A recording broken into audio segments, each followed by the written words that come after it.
It's time to talk Jets. Got a lot of stuff going on. You know what I'm saying? A lot of things to talk about the roster. A lot of things to cover. You know, a lot of things going on around.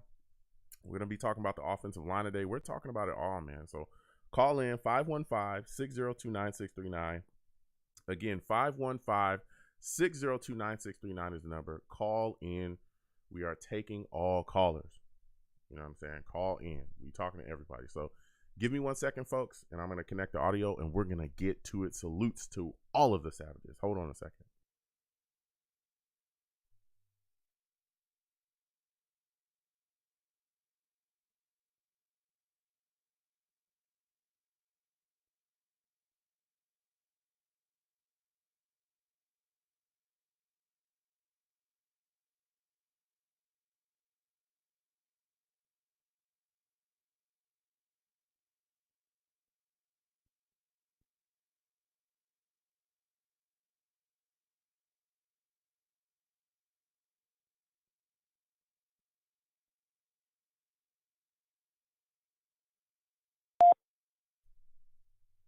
Blog Talk Radio.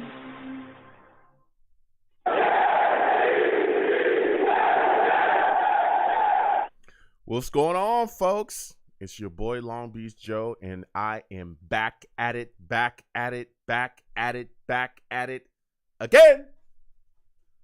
again. Your boy's back at it. You know what I'm saying? And it is time to talk Jets. We got a lot to discuss.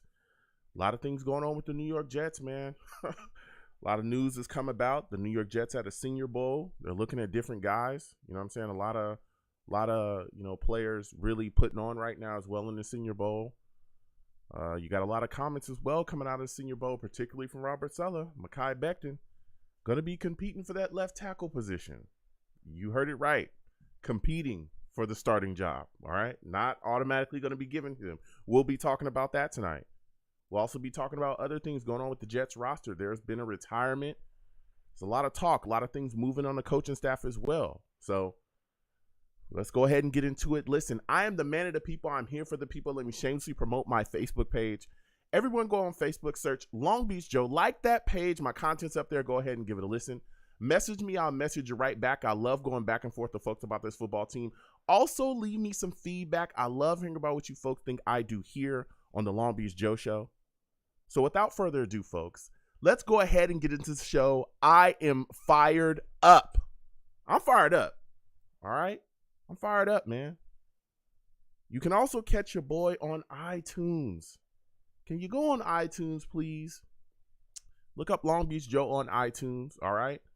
Once you see that, click that subscribe button, follow your boy on iTunes, follow the podcast on there. Also, give me some feedback.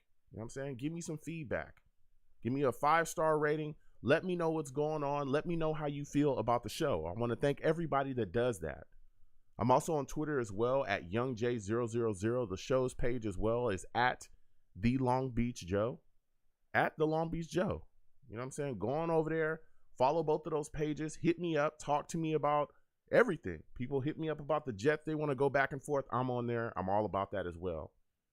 And if you're listening to this voice, this great voice that I have, right? And you want to see this handsome face that is behind the voice, okay? I have a face made for TV, people, okay?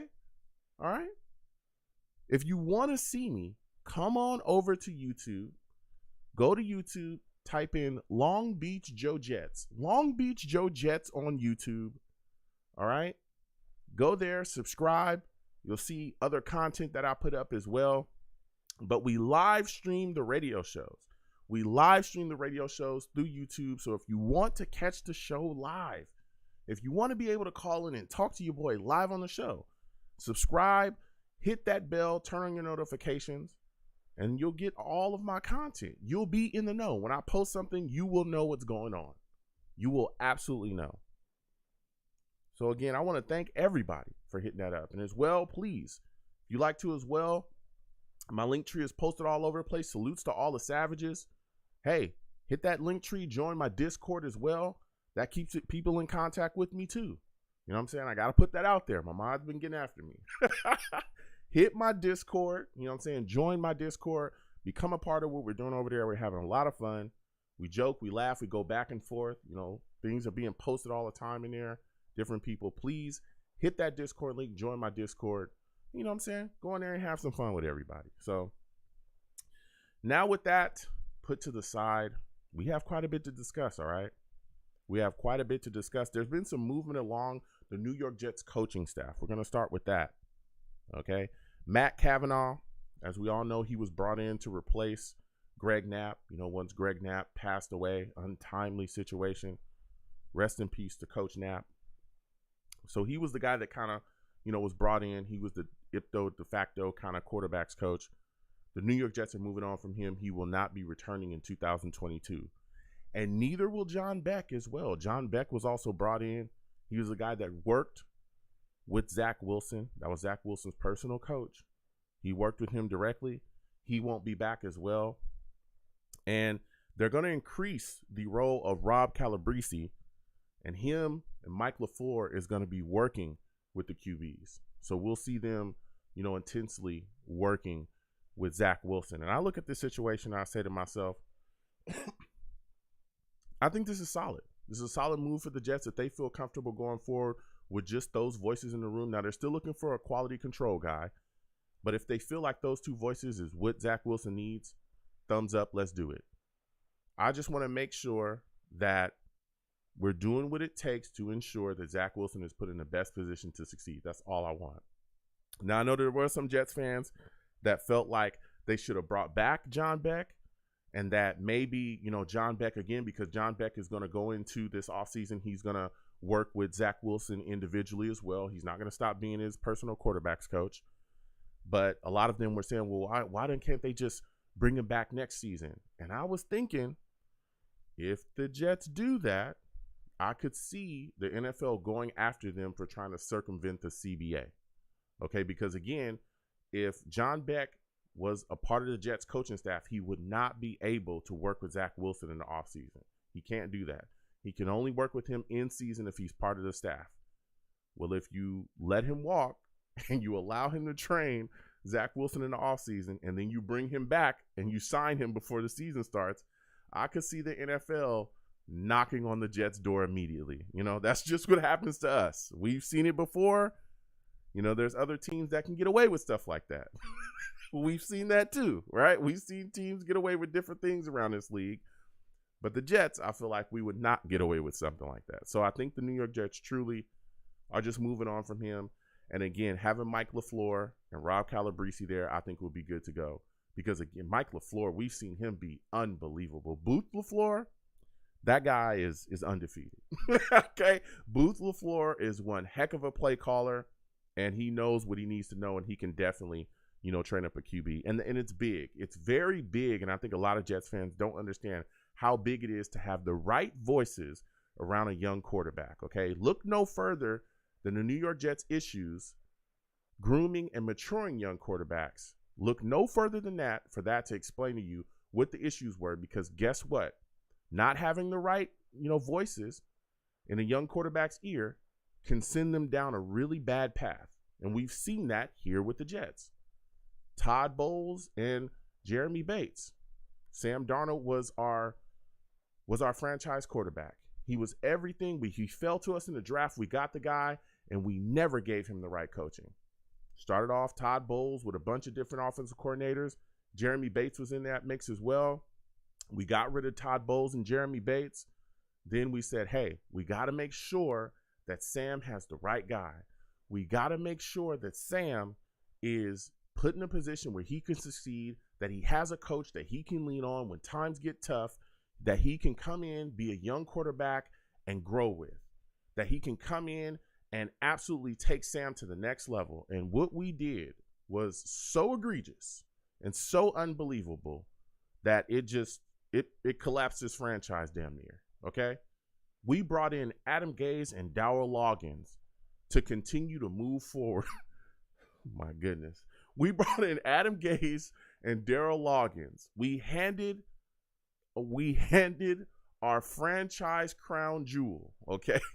We handed, at the time, the guy that we thought was going to be leading us for the next 20 years. We handed Sam Darnold to those two coaches. Let's just call them that. We handed that to them. And that was one of the worst things we could have ever have done. There was no way that Sam Darnold was ever going to be successful with Adam Gase and Darrell Loggins. There was just no way.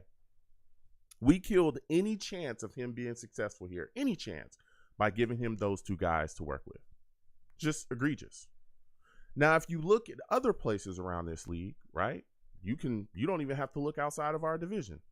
You look at the Bills. What the Bills have done with Josh Allen, they've put the right guys around him. They've had the right coaching staff around him that's been able to work with him. From the time that Josh Allen has come into this league, there was the big question mark surrounding him, his accuracy, his footwork, all those things. Everybody said, hey, this kid has a howitzer of an arm. Oh, he can launch the football everywhere. But we don't know if it's going to get there accurately. We don't know where the football is going to go. Okay? But we know he can get it there. But it's all over the place. Well, guess what? They got guys to surround him to help him with his mechanics, to help him with his accuracy, to help him understanding the playbook, all those things to help him to put an offense around what he does best to fit his skill set. And boy, oh boy, did things turn around. Things turned around a lot for him. As a matter of fact, about, 2 seasons ago, one season he went from a quarterback that was kind of to an MVP candidate. And if you asked him what changed, he will say, and he talked about it, the MVP candidate year, he said he turned the corner because he got with the right coaches. Again, they kept coaching him. He had the right coaches in his ear. He worked with his own personal QB coach. They helped him fix his mechanics. He started to understand the game a bit more, started to feel more comfortable and settled within the offense. They started putting things around him to help him as well. And then boom, it was a completely different quarterback. And now we see what Josh Allen is doing in this league. He's lighting folks up, okay? He played extremely well this year too, extremely well. They took a loss to the Chiefs now, but that wasn't because Josh Allen was playing bad. He did his thing. And they're going to be competing for years to come because of what they've done with Josh Allen. So I think that we have the right voices around Zach Wilson. I think we'll be okay. But I just want to show Jets fans the impact of that. I truly want to show the Jets fans the impact of having the right voices around our young quarterback here, Zach Wilson. It's huge. It truly is huge within a quarterback's development.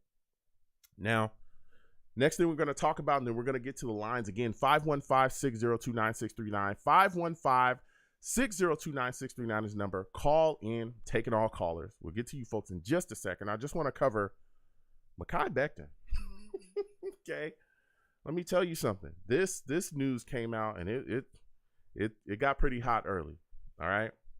Now, of course, Saleh, the staff and everybody's down there at the Senior Bowl. They're getting a good look at these young kids that's coming out, from tight ends to offensive line. We're seeing a lot of things coming out of the practices. And Saleh was approached by the media and they started talking to him about different things. And one of the things that he said is that Makai Bechten is going to have to compete for the starting left tackle spot. Now, for some of you that don't remember Mekhi Becton, great left tackle that we drafted. First year, he was nicked up from time to time. He missed, I want to say, about 4 to maybe 5 games being nicked up. There was a lot of issues. There were some shoulder issues. He had some breathing issues in one game as well that sat him down. But let me tell you something. When Mekhi Becton was on the field, when he was playing and healthy, that guy was elite. He was elite. Even a lot of these other, analysts, former offensive linemen as well, Damian Woody talked about him. That guy was playing at an unbelievable level. He truly was. And some people thought that year that he was the best offensive player that the New York Jets have. He was playing that dominantly. We saw him really put on against some of the best pass rushers in the league the year that he was healthy, or the year that he, when he was healthy and on the field that year. All right. That was big as well. But he missed, again, those games. The next year, this past year, we were hoping that he would come in. And a lot of people were saying the knock on Makai is we want to see him be healthy for a full year. That's what we want to see. If he can do that, man, we're going to be good to go. If he can stay healthy this full year, it's going to be good to go. Well, week 1, He gets Greg Van Roten thrown into the back of him, dislocates his kneecap, and that dream is done. That dream was done. All right. We were all hoping to see him come back. The timetable initially was somewhere between 4 to 6 weeks. That got extended. It seemed like the knee wasn't healing up well. He also had arthroscopic surgery as well to clean up some issues with the knee cartilage. And then the time just kept getting extended. We thought he would come back towards the end of the season. That never happened. He actually ended up, not playing at all for the rest of this season. Now, in the time that Makai Bechten has not been playing, George Fant moved over to that left tackle spot. Morgan Moses took over the right tackle spot, which he initially got beat out for by George Fant. George Fant at the left tackle spot played solidly for us. He did. Played solidly this year. And Saleh, according to reports and everything he said during these interviews with the media, he feels like George Fant, that effort, all the things that he did this year shouldn't go to waste. That he should be able to step out there and, still be able to compete or play in that left tackle position. So he's going to have Makai Bechten go out there and compete with him. And there's been a lot of rumors swirling as well. There's been rumors swirling, and take these with a grain of salt. Take these with a grain of salt because, again, we know that nothing leaks out of the Jets facility. There's been rumors swirling that the New York Jets have been frustrated with Makai Bechten because of, the way that the injury was handled. Some people, again, some of these rumors are saying that, he didn't rehab the way he should have, and that's what the issue was. Some people are also talking about his weight. His weight has been a big thing since we drafted him. Even before we drafted him, his weight was a big concern. But a lot of people have also constantly brought up his weight in the past. This last season coming into the season, or this last offseason coming into the season, a lot of people talked about his weight as well, but he was in shape. I know a lot of people just like to throw that out there, but he was in shape coming in this offseason. We saw videos, we saw pictures, we saw him walking around. He was more cut this year. He looked thinner and more in shape this year than he did his rookie year. So people constantly are talking about his weight, that his weight was an issue. That's a rumor swirling around there. It's a lot of things going on. But I tell you what, he's going to be competing according to Saleh. I'm thinking that, again, I have no issues with competition at every position. No problem at all. Everybody should be fighting for a spot on this roster. Nothing should be guaranteed to anybody. So that I absolutely am with. I think that part of this was to light a fire under Makai Bechten. I don't know if Saleh is frustrated with him. I don't know if the franchise is frustrated with him. I don't know. But I think some of this was to light a fire under him, okay, for whatever reason. But let me tell you something. If Makai Bechten, sources have said that the New York Jets have told George Fant that the left tackle position is his job to lose. That's according to Tony Pauline. He said that the left tackle position is George Fant's job to lose. And also the New York Jets are looking to extend George Fant as well because after this year, his deal is up. So there's a lot of things swirling, a lot of rumors swirling. We're going to talk about that again. Call in 515-602-9639. Call in. We are taking all callers. We're going to be talking about the offensive line tonight as well. For sure we're going to be talking about my dude Elijah Vera Tucker. You know what I'm saying? Not that I'm a homer. I'm just saying, if you need a lineman, go to USC. That's all I'm saying. That's all I'm saying. Just go to USC. You need a lineman, go to USC. Everything will be taken care of. You ain't going to have to worry about too much. You know what I mean? Everything will get fleshed out. You won't have no issues. They take care of business. So salutes to all the savages in the chat. We'll come to you as well if y'all got questions. Salute to my guys, Straight 100 Jets, J. Cole, Shonen King, Kevin Ramos. You know what I'm saying? All my guys, NY Jets FL, salutes to you as well. Jay Johnson, what's good? All my savages, all right? Y'all want to know why I call them savages? Because they are savage. Nobody is safe. Not even me. Not even me. So now we're going to get to these lines again. 515-602-9639. 515-602-9639 is the number. Call in. We're taking all callers. First, I want to go to, I think it's my guy, Jacob. Jacob, we're coming directly to you. D, Rusty, Steve, hold on a second. We'll get to all of y'all. I'm going to my guy, Jacob, first. You know what I'm saying? Because this guy knows what's going on. Jacob, salutes to you. I want to thank you for calling in tonight. Jacob, give me your thoughts, man. Makai Bechten competing for a left tackle position. What do you think that this is all about, man? Do you think Saleh is just trying to light a fire under him? Do you feel like the franchise is kind of, upset with him? What do you think is going on, man? Hey, what's going on, Joe? Nice to talk to you again. And I think it's definitely like what you were saying, just trying to light a little bit of a fire under him to sort of give him a sense of urgency. Like, all right, I really have to come back now and play better than I did before, because according to what everyone's saying, this is not my job to lose anymore. It's George Fant. And so at the end of the day, I think if he is healthy, I think he will end up winning that starting job. But I mean, I guess you never really know. If George Fant really outperforms him in training camp and everything, then you got to give it to the best, whoever the best man is, you got to give it to him.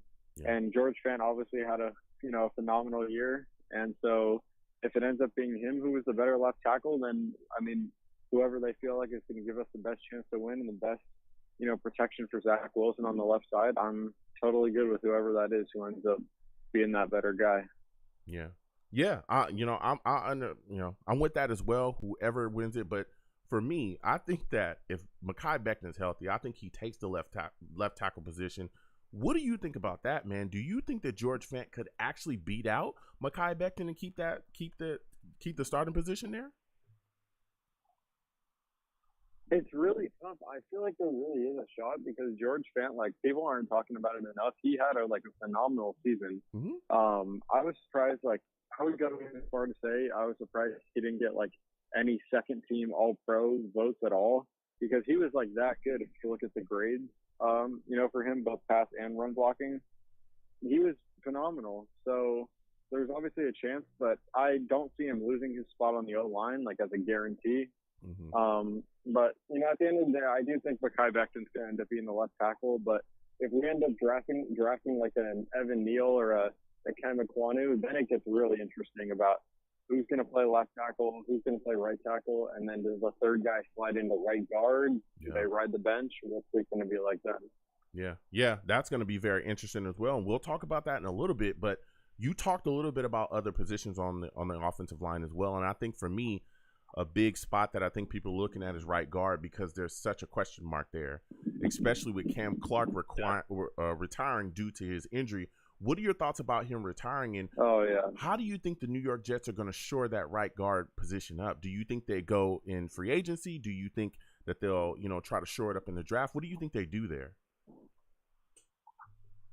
Yeah, first of all, I'm glad to hear Cameron Clark's doing okay, and that he's, I totally get him having a retired neck injury, arguably the most serious injury in football. When it comes to, risking a chance of being able to walk again, I would say that's a pretty good reason to retire. Yeah.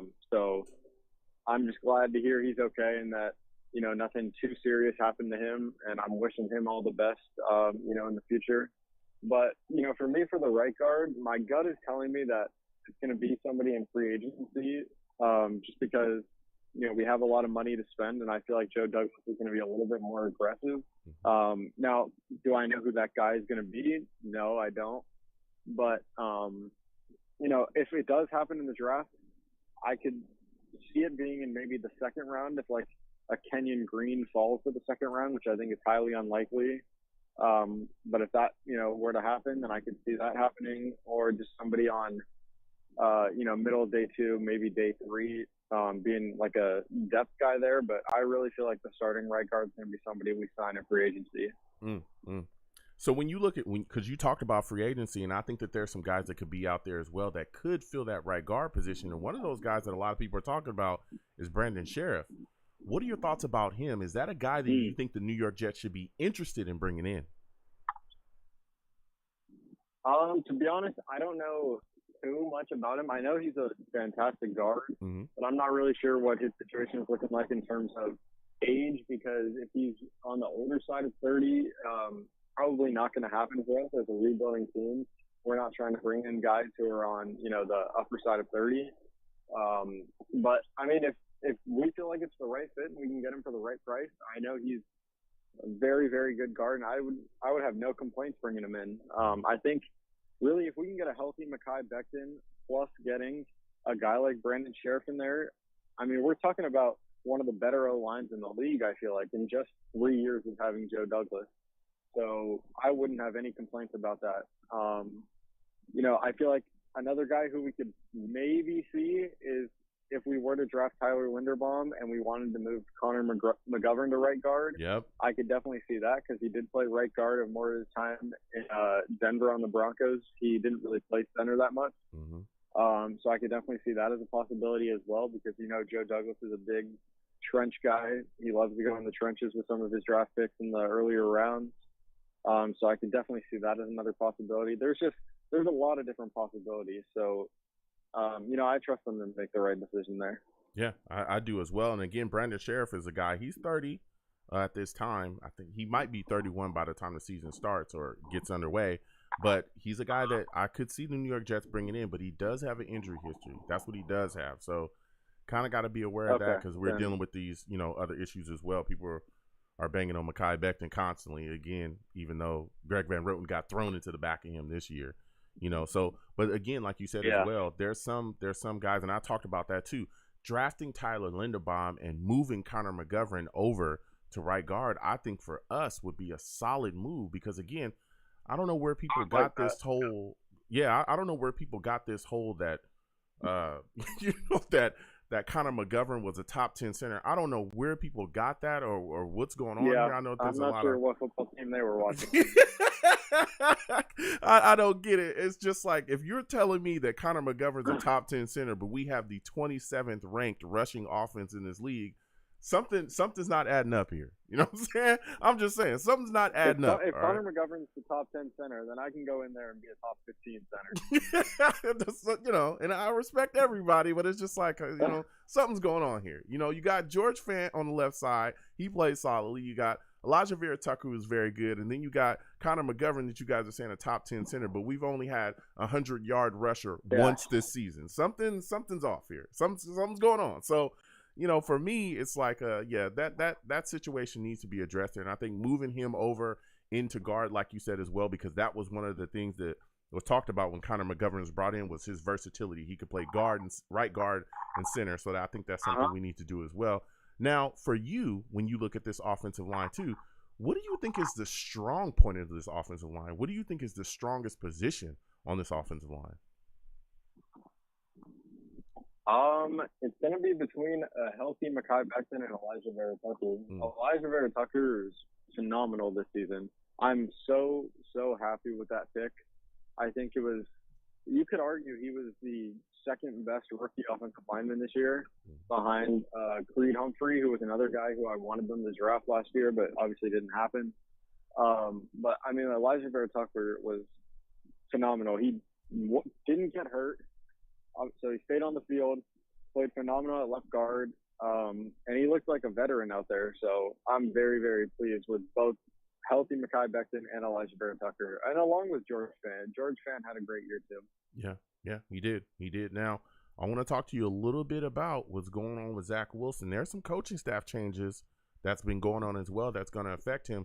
What are your thoughts about the New York Jets letting Matt Cavanaugh and John Beck, walk off into the sunset, and them going forward with Rob Calabrese and Mike LaFleur just kind of being the guys dealing with Zach Wilson and his development?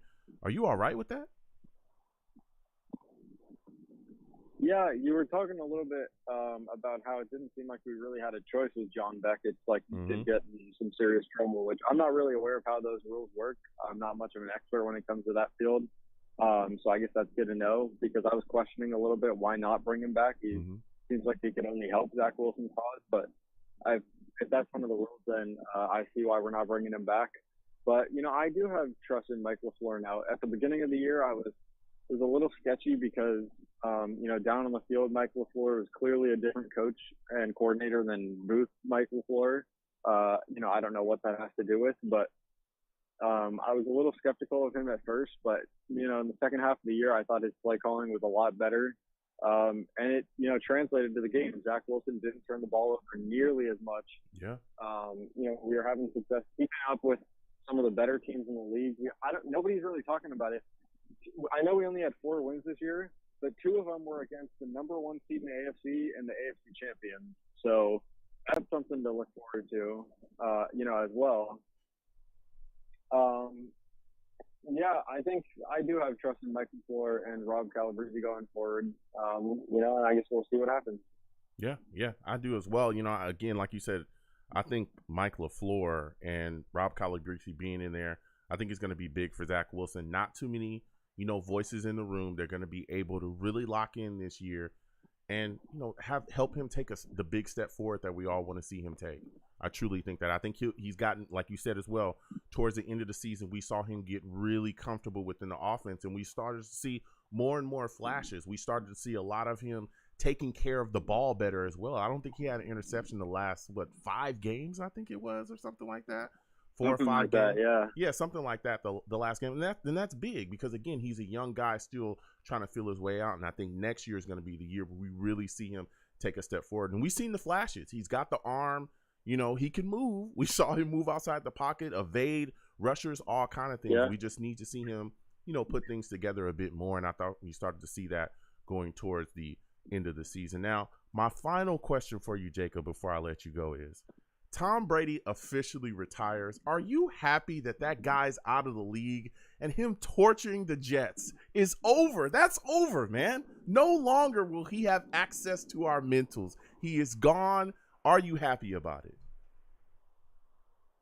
Hey, I got to tell you, when, just thinking about it over the past however many years where people are thinking like, it's got to be soon. I don't know if he's going to play another year. You could play 5 more years, whatever. I thought it was going to be a lot more exciting for me. And, as happy as I am that, we don't have to deal with him anymore. But just as a fan of football, as much as I disliked him on the Patriots, the game of football is not the same without him on the field. It's just not.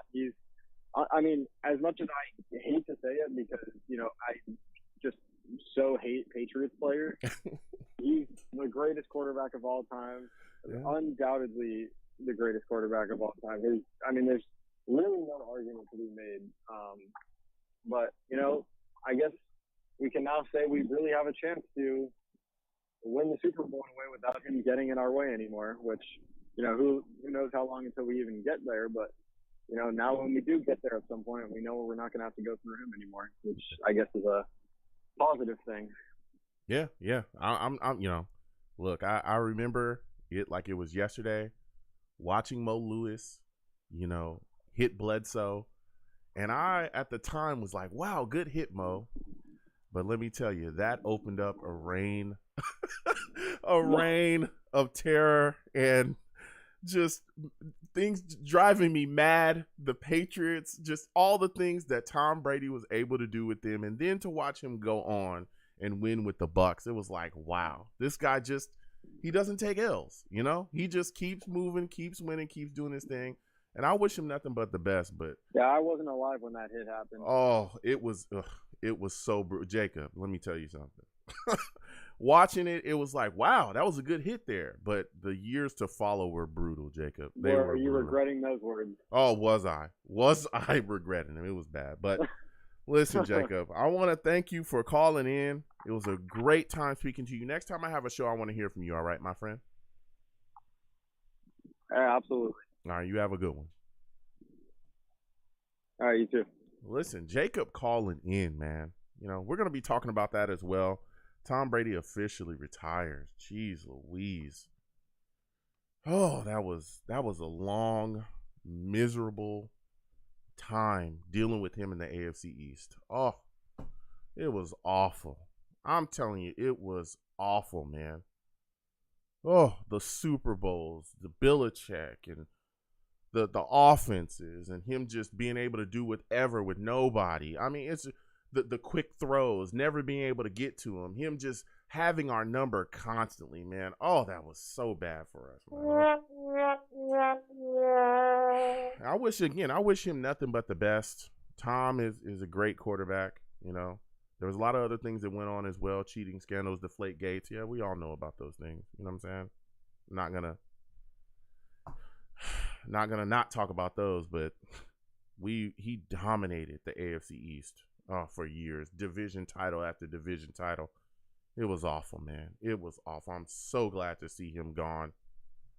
Next, we need Belichick to get out of here, and then, things will really start looking good for us. So we're going to get back to these lines again. 515-602-9639.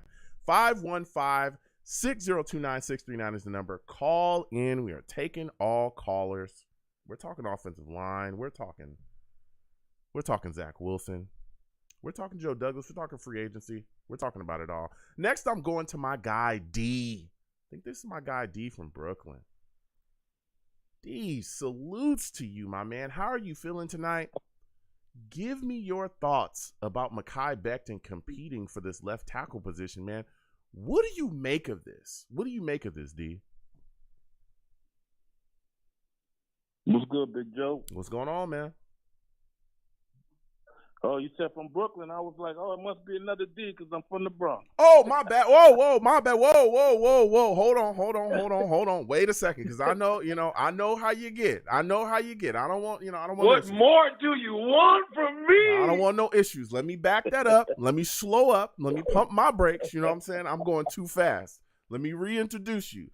This is my guy D from the Bronx. Okay? All right, listen, Brooklyn dudes, don't come after me. Bronx guys, don't come after me. You know what I'm saying? I already know what it's like. I got homeboys in Harlem. You know what I'm saying? I don't want no issues, all right? Uptown, baby. I don't want no issues, all right? Man. This is my guy, D, from the Bronx. Salutes to you, D. I want to thank you for calling in. Give me your spiel. Give me your thoughts about what's going on with Makai Bechten right now, man. I mean, they got to leave Makai alone, man. They got to leave him alone. I think he'll be all right. It's good that they put the pressure on him, but come on, this fan had a half of a good season. All of a sudden, they want to extend him. No. Makai should be starting. Hopefully, if he come in shape, but I'm glad they did what they did, threatening his position. Yeah, I look at it like this as well, and we talked about it. It's competition at every position. I understand that. I get it. I'm with it. I think that there's a lot of things, especially a lot of people in the fan base that I think are going really hard on Makai Bechten right now about the injury stuff. Again, that getting Greg Van Roten thrown into the back of you would hurt you as well. You know what I'm saying? That would hurt anybody. I do think he needs to come in and again just reassert himself. Go ahead. I didn't understand how Van Roten got thrown from the right side to the left side anyway. Man, listen. Terrible. Van Roten is awful. Okay, he was awful, and I'm glad that we're going to move on from him and not have him playing. But again, going back to Bechten, I think that him competing for the left tackle position, if he's healthy, I think he takes it. I truly do, and it's no disrespect to George Fant. I just think that Makai Bechten is just that good of a left tackle. He's unbelievable there, man. So I look at it like that's what we can do there. Now, when you look at Cam Clark is out of here now due to his injury. He's decided to hang it up and retire. What are your thoughts about him in this right guard position now that really wide open? It's a question mark there. A lot of people had Cam Clark kind of picked to take that right guard position this upcoming season. Now that he's gone, what do you think the New York Jets do there, man? Honestly, I'm looking at the free agent list. I think Sheriff, he'll get too much money. He's always injured. That's for one. But take a look at the Daniels from Chicago is a free agent, and I think he's really good. Okay. I think he's really good. If we have to overspend for him a little bit, I think he'll be there for the taking. Daniels from Chicago. He's a mauler too. Yeah. He's a mauler in the run game. Okay. Yeah, I think you're talking about is it James Daniels? I think it is James Daniels. James Daniels. I think it's.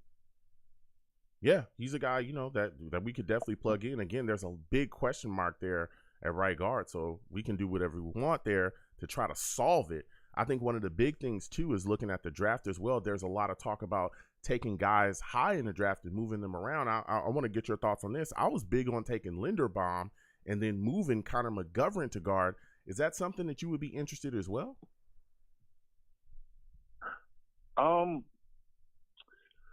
I like Linderbaum. I don't. You know what? The Giants scare me. I think the Giants are going to take him. Okay. and they pick right after us twice. Mm-hmm. So even if the Giants pick somebody on defense, I think they're gonna go get Linderbaum. Mm-hmm. If Linderbaum is there at 10, I would draft him. Anytime we had a decent center, the Jets are always good every time. And Mangold, anytime we had a good center, and I think he's going to be a great center, and you put him next to a guard like Vera Tucker, and then you go out and get the Daniels or even Sheriff, man, and then Makai comes back strong. I'm sorry, but whoever the running back's going to have a nice year. Yeah, he is. He is. You got a fact there. Now, when you look at other parts of this offensive line as well, the right tackle position, again, whoever's going to win that left tackle position, whoever's not going to win it is clearly going to slide over. I think it's going to be George Fant. But when you look at other guys that are going in free agency, Morgan Moses is a guy that could be out there as well. Would you like the New York Jets to try to re-sign Morgan Moses for depth purposes? He played decent last year. I don't think he played decent. I don't think he did anything that wowed me. That be like, oh no, we got to re-sign him again. I don't. And plus, he's probably going to demand some money. So I don't know. I think I would look elsewhere, to be honest. I think he played decent, but I think I would look elsewhere. I seen him getting pushed around a few games. I'm like, wait a minute. We didn't pay you for this. We did not pay you to be on skates. Yeah, we did not pay you to be on skates, brother. Yeah, don't listen. I hear you. I hear you. Now we're also talking about the quarterback position tonight, which is huge for us as well. We've made some changes. We've let Matt Cavanaugh, John Beck, they're walking into the sunset. They're not going to be back with the New York Jets in 2022. What are your thoughts about what the New York Jets have now surrounded Zach Wilson with from a coaching standpoint to help him? Do you think that Mike LaFleur and Rob Calabrese are up to the task to helping this young guy grow and mature within his system? I don't know. I got to give LaFleur got to get another year, and he better not be nowhere near that field. And keep your behind up there in the booth and call them plays. Yeah. Because when he was on the field, I don't know if he was sipping a little something, but them plays were terrible. It almost reminded me of that last guy. I don't want to say his name. Don't. That last coach. Yeah, don't. Let's not talk about that guy. Let's not talk about that guy. We won't talk about that guy. Yeah, let's not. But I tell you what, until he went. Go ahead. Until he went upstairs in the booth, I thought we was going to see a bunch of fullback up the gut. So that was terrible play calling. Yeah. Yeah. I think honestly, receiver wise, we need to add some people because we're about to lose some people. Yeah. Yeah, I think there's definitely going to be some room for that. And again, there's guys in free agency that we could attack. There's a lot of talk about possible guys that could be out there. DK Metcalf has been brought up, but there's also some guys in the draft as well. Williams. People have talked about, Drake London. I've talked about Drake London. I know that there's a lot of Jets haters out there on Twitter, Jets Twitter haters that don't like Drake London, talking about he can't get separation. You guys got to stop. I heard a lot of people saying the same thing about Justin Jefferson a couple, drafts ago as well, and we see how he's flourished. Drake London can get separation. Please stop saying that he can't. And he goes up and gets the ball. You know what I'm saying? That's all I'm saying. I'm saying the kid's phenomenal. That's all I'm saying. But you're completely correct. We do need to add weapons there. Yeah. I think we need a big body. I wouldn't mind. I like him. Yeah. I wouldn't mind having a 6'5" receiver in the goal line. It makes things a lot easier. When you can throw it up and know your receiver's going to come down with it. But I'm telling you what, if Traylon Burks is there at 10, man, if you watch his highlights, I'm telling you, man, I think this guy's going to run maybe a 4.3, 4.4, 4.3 in that range at 225, 6'3". And if we draft him, we're going to have a 6'3" receiver on one side. I mean, that's a burner. We're going to have this man in the slot who's also a burner. And then you got the other guy, another 6'3" receiver that you can actually throw it up to when we in the goal line, and he'll go get it. Yeah. Now we add a tight end in the draft.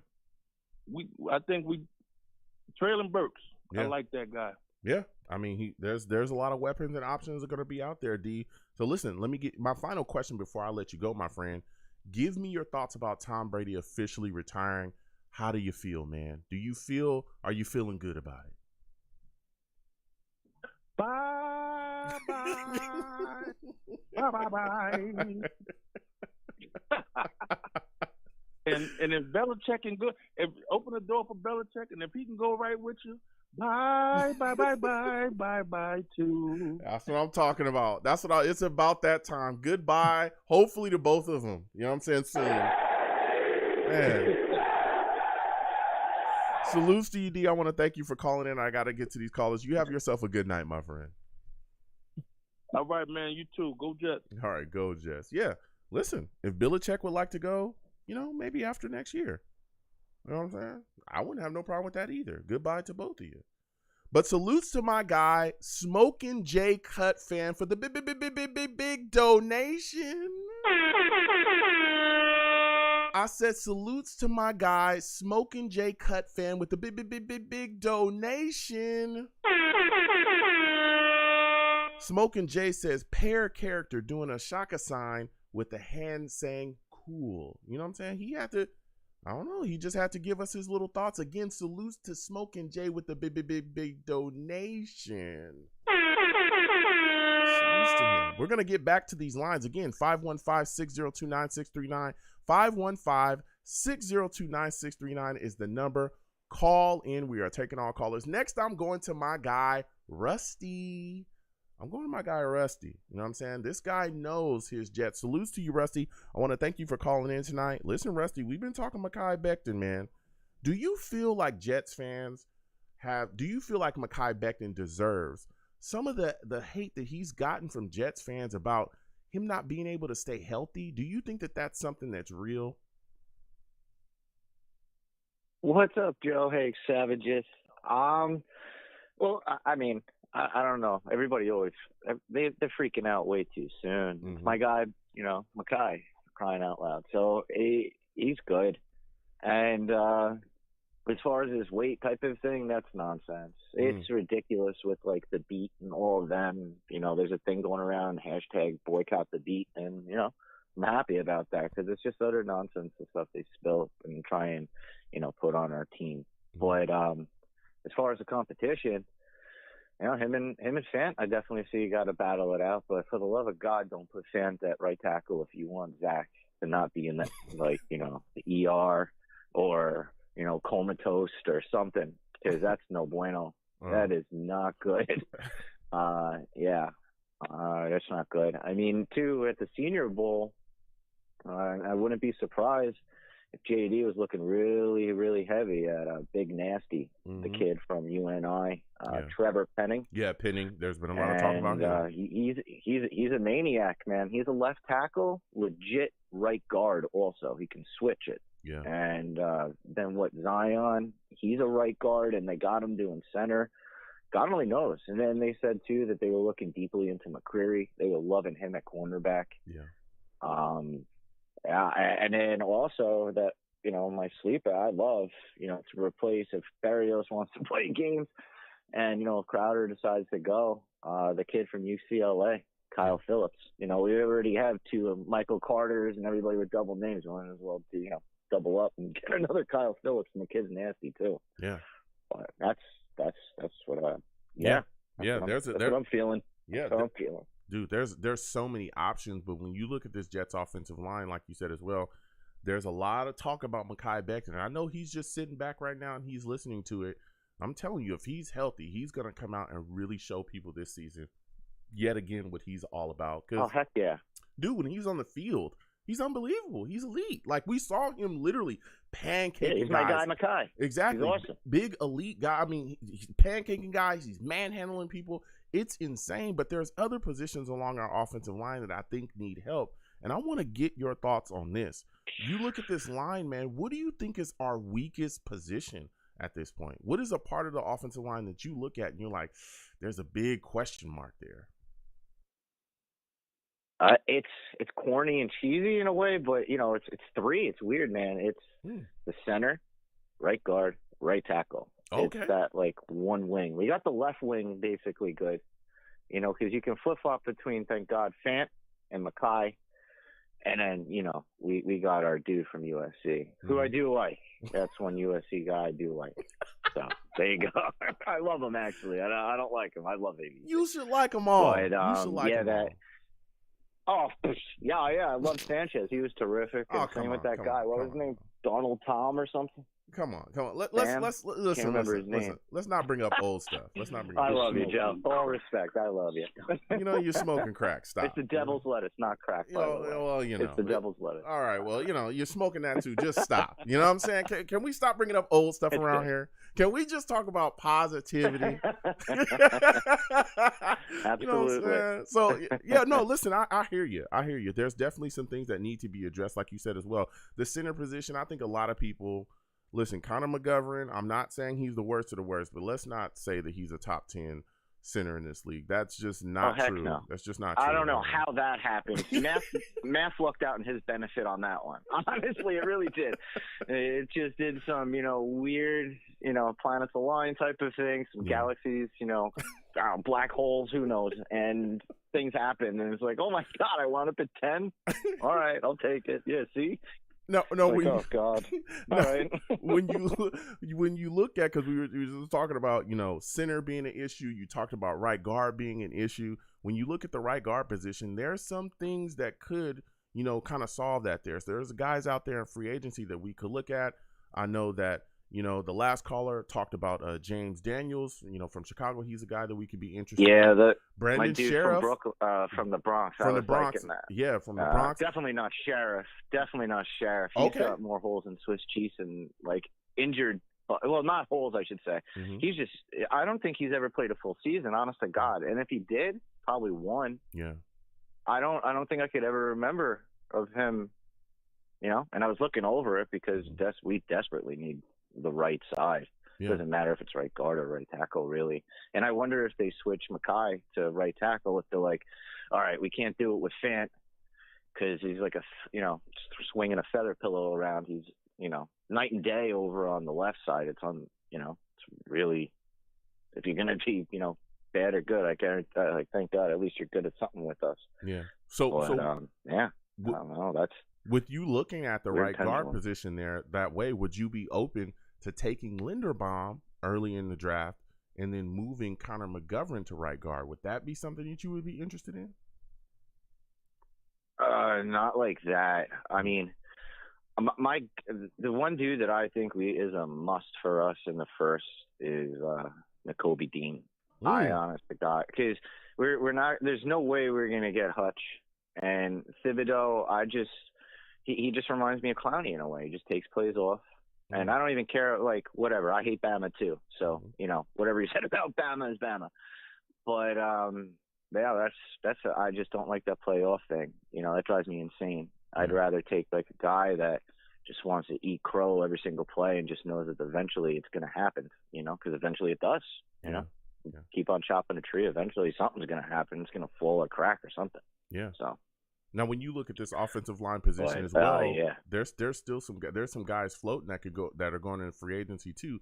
LDT is one of those guys. There's some Jets fans saying, "Hey, maybe we should sign him and give him another crack there at right guard. He played all right." Would that be something you'd be interested in? Yeah, absolutely. I love the doctor. He's great. I just don't know what's going up with him in Canada. Yeah. So I don't know if he wants to go back and do his practice there. I don't know, with everything that's going on, I don't know what he wants to do, if he even can get a work visa again here in the States. I don't know what's going on, but I would definitely love to have him. He's a good puzzle piece, you know, he just does his job. That's all you can ask for. It's just good. Just, thumbs up, buddy.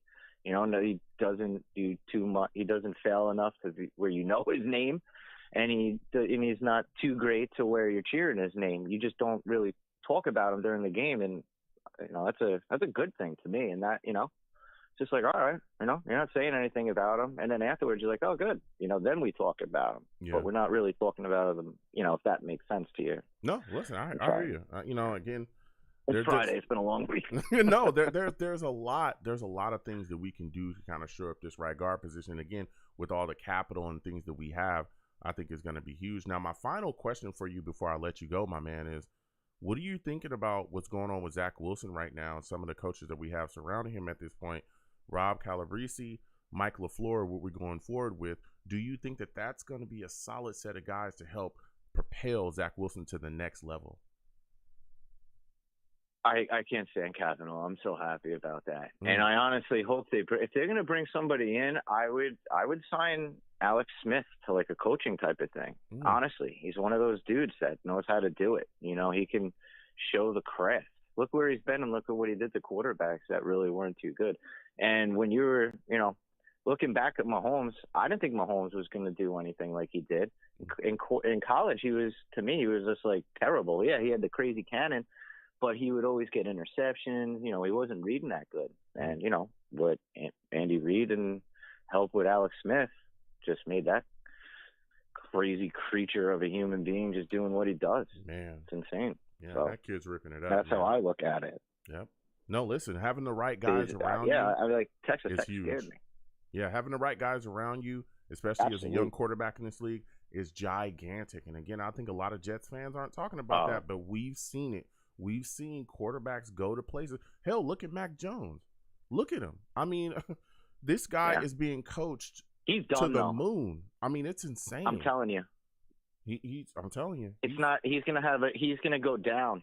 Because I'm sorry to interrupt, but I see it because Daniels is gone. He is a Raider, and Belichick's ego is shot down to what Buffalo did to him, and Tom Brady winning a ring. You know, when he left immediately. Well, I'll tell you what. That was an ego shot. I think Bill is retiring after next year. I do. Well, Rusty said it. I mean, I'll stick to it. I hear you, Rusty. I think they're going 7-10 at best this year as the Patriots. All right. Listen, I tell people this all the time. Everyone says stuff about the Patriots. First off, generally, Patriots assistant coaches, they don't do very well generally when they go other places. We've seen most of them go somewhere and completely bust out and fail. That's one. Two, everybody talks about how once a guy leaves, I remember when Josh Daniels left the first time, people were like, oh, this is going to be a huge hit to the Patriots. And they just call up the next coach, and he fills in. And he coaches pretty damn well too.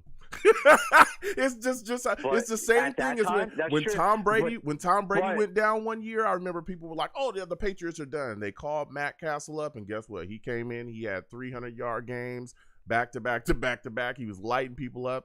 I'm telling you, that's just how the Patriots work, especially when they're going through a rebuild right now as well. Go ahead. Understandably, but too at the same time, exactly how you said, when Tom wasn't there, you know, when he got injured for that season, when I think they went like 11-5 or something, when Castle was in, they didn't even make the playoffs. That was great. But Brady was still there in like his ear in a way, and Daniels was on the field. And then when it was when Daniels left, Belichick still had Tom Brady. You know what I mean? Now both of them are gone, like gone. So now we're going to see. He's going to be back to when he was with the Cleveland Steamers, and they were no good. You know, they were not good at all. He has a losing record when he's without Tom Brady. Yeah. Well, it's true. We'll see. It's true. It's damn true from Kurt Angle himself. So, well, we'll see. You have yourself a good one, Rusty. I got to get back to these lines, man. Thank you for calling in. Next time I show, I want to hear from you. All right, my friend? Have a great one. All right. You have a great one. Absolutely, fam. Absolutely. Have a good one, bro. Listen, Bye-bye. Rusty calling in, he knows his Jets. You know what I'm saying? I respect Rusty left and right. I mean, he gives us some solid take. Salutes to Rusty, man. Salutes. We're going to keep getting to these lines. Again, 515-602-9639. 515-602-9639 is the number. Call in. Wherever you're watching me from, please give the stream a thumbs up. Subscribe if you have not subscribed, and also hit that notification bell so when I post content, you folks will be in the know. If you'd like to give to the platform, the super chat is there. Please give if you'd like to. Anything you give to the platform is greatly appreciated. If you don't want to hit the super chat, hey, my Cash App is at the bottom of the screen. Some people say, we want to go to the Cash App, Joe. There it is right there at the bottom of the screen. You can give to the Cash App right there anytime you like, all right? And again, anything you give is greatly appreciated, all right? So we're going to keep getting to these lines again. 515-602-9639. 515-602-9639 is the number. Call in. Next, I'm going to my guy, Mickey. Bill, Steve will come to you next. Mekhi, salutes to you. I want to thank you for calling in, my friend. Listen, there's a lot to talk about, Mekhi. Absolutely. Makai Bechten, Yes, the heat's turning up from a lot of people in the fan base. They're getting on top of him for, according to rumors, being overweight and him not being healthy. And now you got Saleh coming out, and he said, hey, Makai Becton's going to be competing for the starting left tackle position. It's not going to be his just to walk into. Give me your thoughts about this, man. How are you feeling about this, Mick? All right, so first things first, I got to tell you this quick story because you're not going to believe it. So why not throw it out there before we get to Makai, my guy. So part of my job, I have to talk to doctors every now and again. And I'm at work, and we're discussing something. And he's like, hey, are you a Jets fan?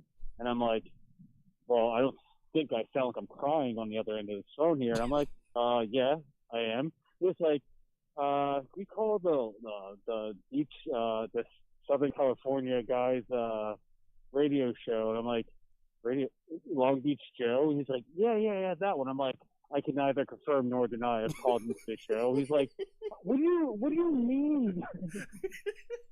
He's like, what do you mean that Zach Wilson isn't going to turn around the franchise? We drafted him second overall. I'm like, sir, I cannot have this conversation with you right now. If you want to go out in the hallway, we can have it. So I don't know how many of my coworkers are listening to this, but I thought you'd get a kick out of that. Well, salutes to them for listening. I always want to thank everyone that does listen and check me out. But listen, let me tell you something, Mekhi. I tell everybody, the opinions you have on this show, people get after it. That guy that got after you, he's a savage. He listens up. Nobody is safe. I try to tell everybody, nobody is safe. Okay, people will come at your takes every way they can. Boy, he makes a lot of money. So. Yeah. He's a big boy, he makes a lot of money. So I'm like, yes, sir. Yeah, absolutely. You're correct. Yeah, you got it. That's what I'm talking about. So give me your thoughts about give me your thoughts about Makai Bechten, man. I don't think there's anything wrong with telling him he has to compete for his job. I mean, it's not like he's been, a Pro Bowl left tackle for us for like 6 seasons.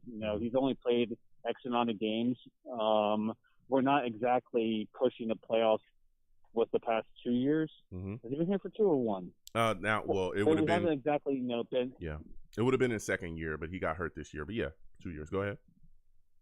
Oh, so yeah, like it's not like he's done an astounding job at the position already that's solidified. I mean, we really need to be looking at our entire roster and being like, listen, nothing's guaranteed for any of you guys.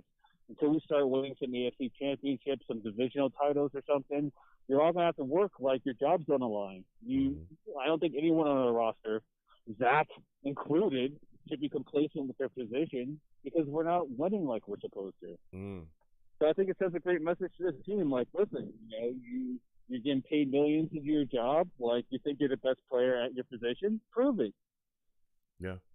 Yeah, that's what it is. And like I said as well, and we've been talking about this competition in every position. And to me, it seems like Saleh and the rest of the coaching staff is setting a standard. They're going to have you go out there, fight, and compete. You're going to have to fight for your job. There's not going to be any easy kind of wins for you.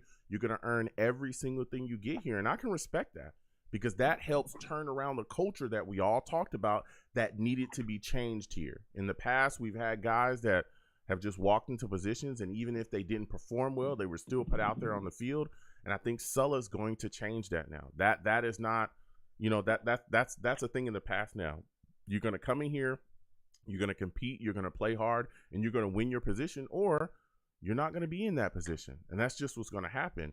Now, when you look at this from your opinion, from your standpoint, when you look at this competition between him and Fant, if they're both fully healthy, who do you think actually will win the left tackle position?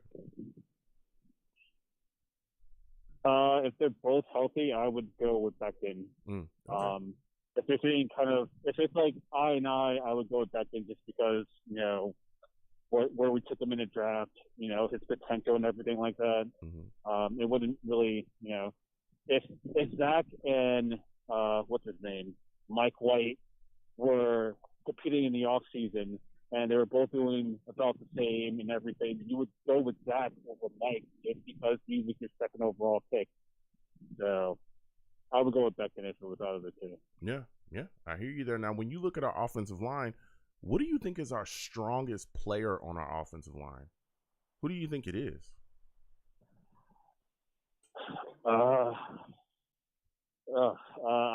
Maybe I say it's Fant. It's definitely not anyone on the right side of our. I'm glad someone else said it because I'm like, yo, man, anyone who says the right side of our O line is certified it off. It's happened for Joe. I screwed it up. That was the side of the offensive line I was on when I was playing for the Jets. I lined up at right guard and right tackle. It has to be like a pre-made pizza. Yeah. Come on. It's you know, that I definitely would needs say to improve. probably Fant. Yeah. Okay. You know, Elijah Vera-Tucker, I definitely think is up there. But again, Fant had a phenomenal season, so I could see why you really like Fant. Would say Fant as well. He played well this season. He really did. He filled in very well at that left tackle spot, and there was a lot of questions. Now, you talked a little bit about that right side. There are some questions, like you said, right guard, right tackle. When you look at that right guard position, would you like to see us bring in maybe a Brandon Sheriff in free agency, or would you like to see us go the draft route and being a young guy, maybe like I know there's talk about Evan Neal possibly being there. Maybe he would be able to kind of slam into that guard position. A lot of people are talking about that. What would you like to do there? Honestly, I kind of want us to stay. This is going to sound weird, and I'm actually going against my own philosophy when it comes to this, but I kind of want us to stay away from the offensive line in the first round for at least this draft. Okay. I think we've gone O-line for the past couple of years, and I just don't like the idea of there being too many first 3-year guys on our offensive line with no real veteran presence there. So Evan Neal, if they drafted him, I wouldn't be mad at it. I don't think he's going to be there, but I would rather us look for something in free agency just so there's a sense of, there's some guys that have been in the league, have had success at the position to kind of, talk to the younger players and be like, hey, I've been doing this, and let me show you how I do what I do. Yeah. Yeah. Yeah. Listen, Mickey, I hear you. Again, there's some people talking about Brandon Sheriff, who's the guy that's going to be out there. We talked a little bit about, James Daniels as well. No. You don't like Brandon Sheriff at all? No. And it's weird because anytime offensive lineman becomes a free agent, I automatically think about him coming to the Jets.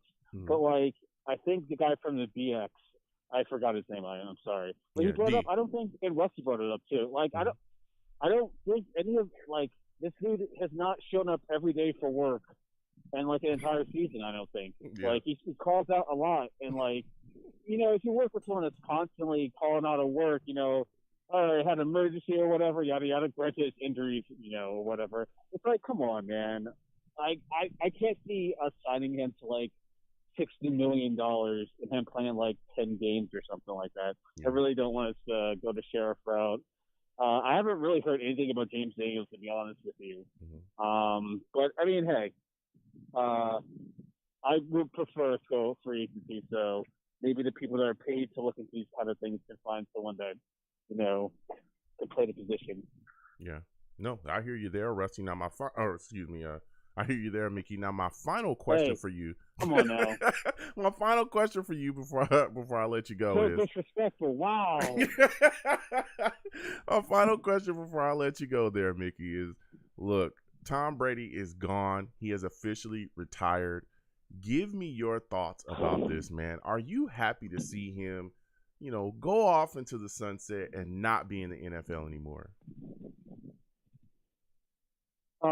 So I've thought about Tom Brady retiring for the past 22 years. I thought about him retiring from professional football even before he was drafted into the NFL.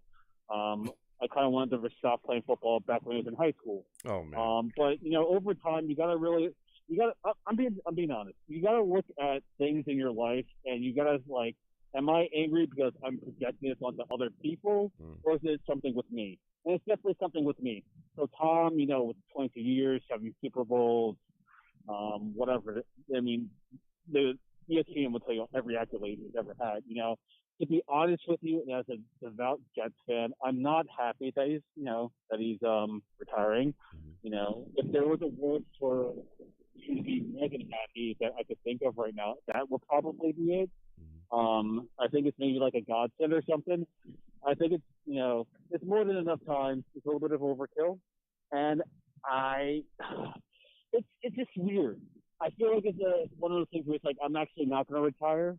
I'm going to come back for the 23rd just to, like, really stick with the people. And, like, even if he retires, he's still going to go home to his wife. He's still going to go to his kids. It's not like he's going to start having a miserable life. He's still going to be Tom Brady. He's still going to be the GOAT. So, I mean, am I happy? The damage is already done. All right. I'll tell you what. Watching him with those Patriots dominate us for years.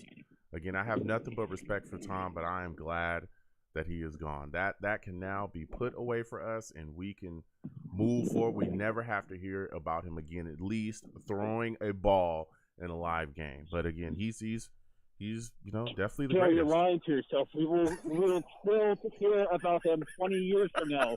He's never going to leave us. He isn't. Don't do that to yourself. He isn't. You're right. He isn't. It's because he's retiring. Come on now. You're right. You're absolutely right. Listen, Mickey, I got to get back to these lines, my friend. I want to thank you for calling in tonight. You have yourself a good one, all right? You too, boss. Take it easy. All right. Have a good one. Listen, I'm trying to cheer myself up here. After years and years of watching Tom Brady destroy the Jets, destroy everything in the AFC East for years, to torture us for years, I'm trying to feel good about him finally saying, you know what, I'm going to put the ball down and I'm going to move on. We never have to hear about him again, kids. Not live, all right? That time is over. He's gone now. He can no longer affect our mentals. Everything that he's done is in the past. Okay, it's in the past.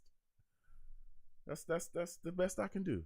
It's the best I can do. We're getting back to these lines again. 515-602-9639. 515-602-9639 is the number. Call in. We are taking all callers. We're talking offensive line. We're talking about everything, man. There's a lot of issues along this Jets offensive line. A lot of people that we could bring in to affect that right guard position, I'm telling you. All right, we talked about Brandon Sheriff tonight. Laken Tomlinson is out there as well. There's James Daniels. There's a lot of talk. Connor Williams is a guy that could be out there too. A lot of discussion about that. So we're going to continue to talk about that. Next, I'm going to my guy, Bill. Bill, I'm coming directly to you. Bill, salutes to you. I want to thank you for calling in tonight, Bill. Listen, Makai Bechten going to be competing for that left tackle position, my friend. Give me your thoughts about it. Do you think he'll beat George Fant out and keep his starting left tackle position? Joe, yeah.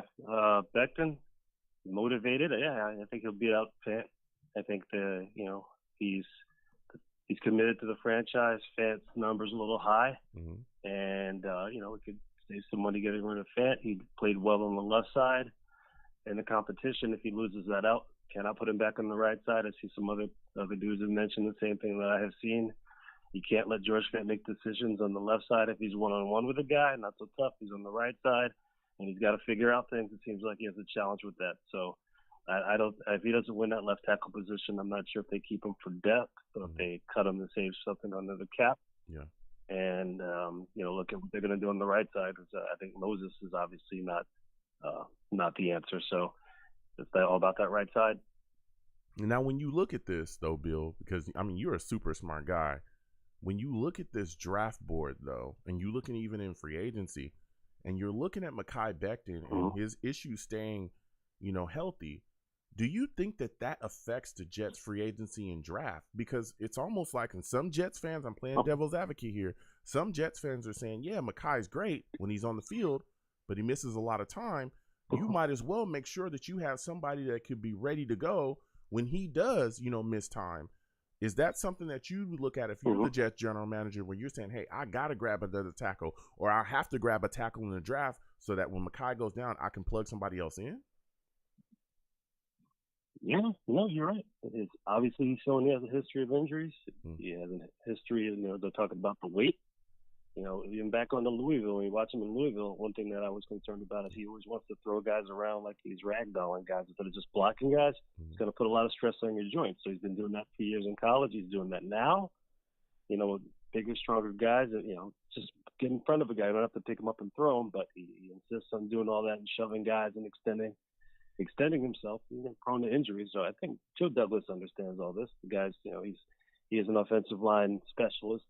So, he understands that. So even if you have a situation where he wins out, you have to look to see who's coming up next behind him, because, like I said, you can keep Fant for insurance. You can cut him and save something out of the cap. There are a lot of offensive talent on the line coming out for the draft, like you said.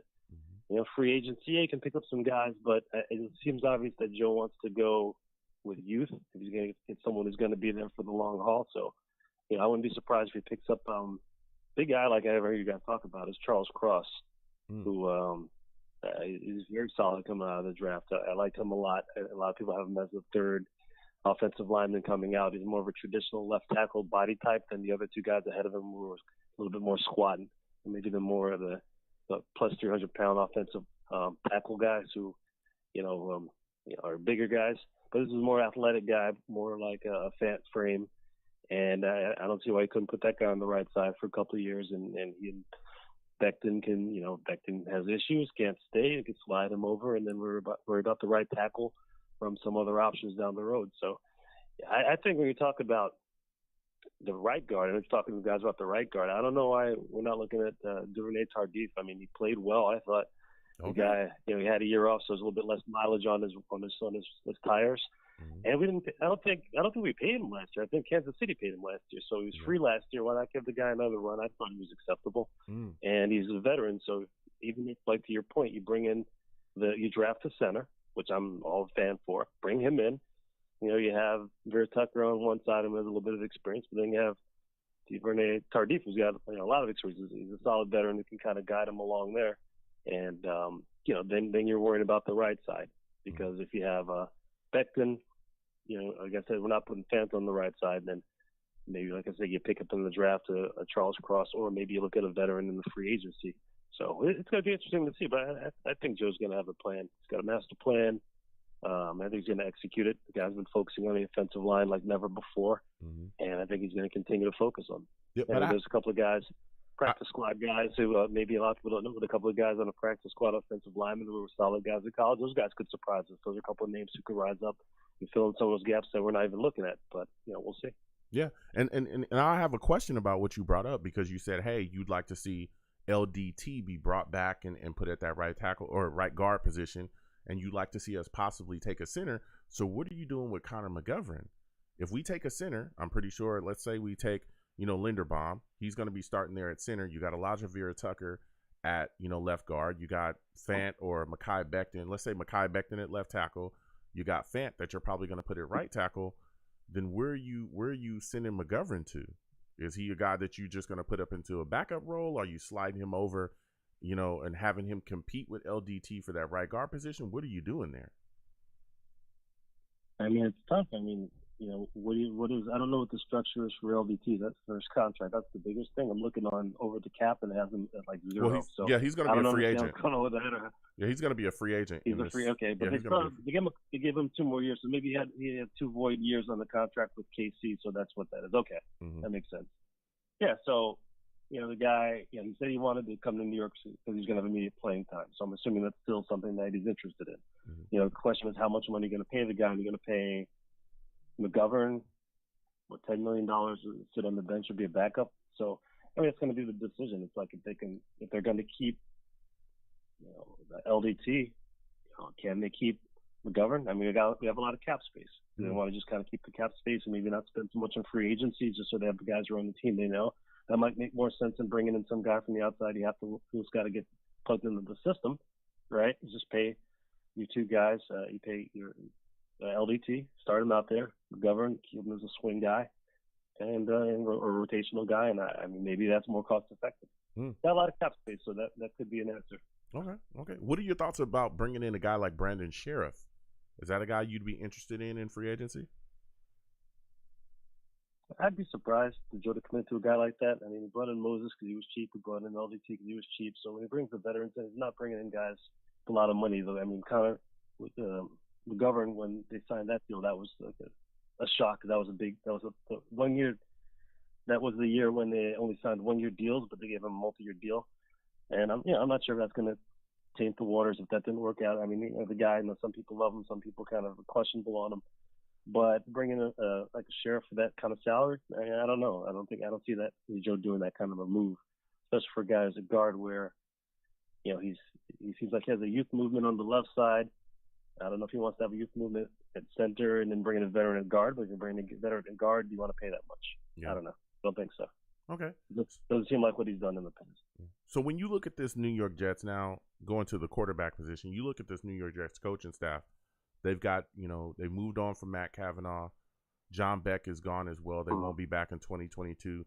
Do you think that Zach Wilson has the right people around him to help him succeed going forward, with Mike LaFleur and Rob Calabrese being the main two guys now kind of in his ear? Yeah, I never understood why they brought John Beck in. I mean, he was his coach in college, right? Mm-hmm.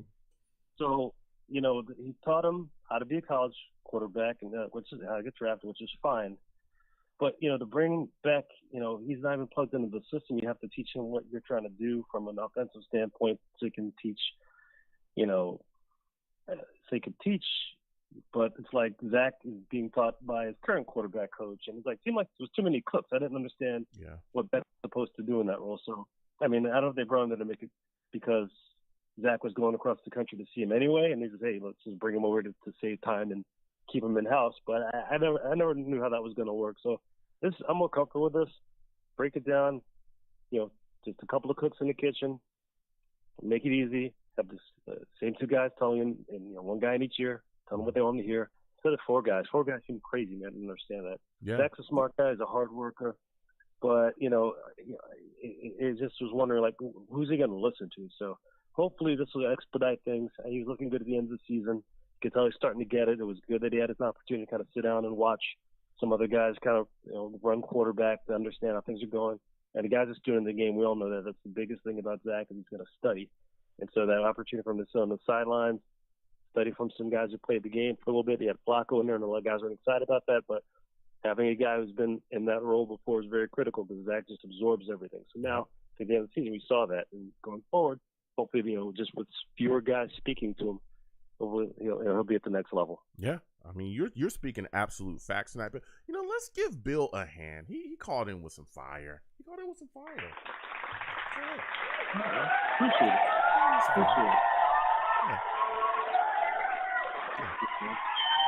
Not too much, studio audience. I do not pay y'all for that. I don't pay them that much for that, Bill.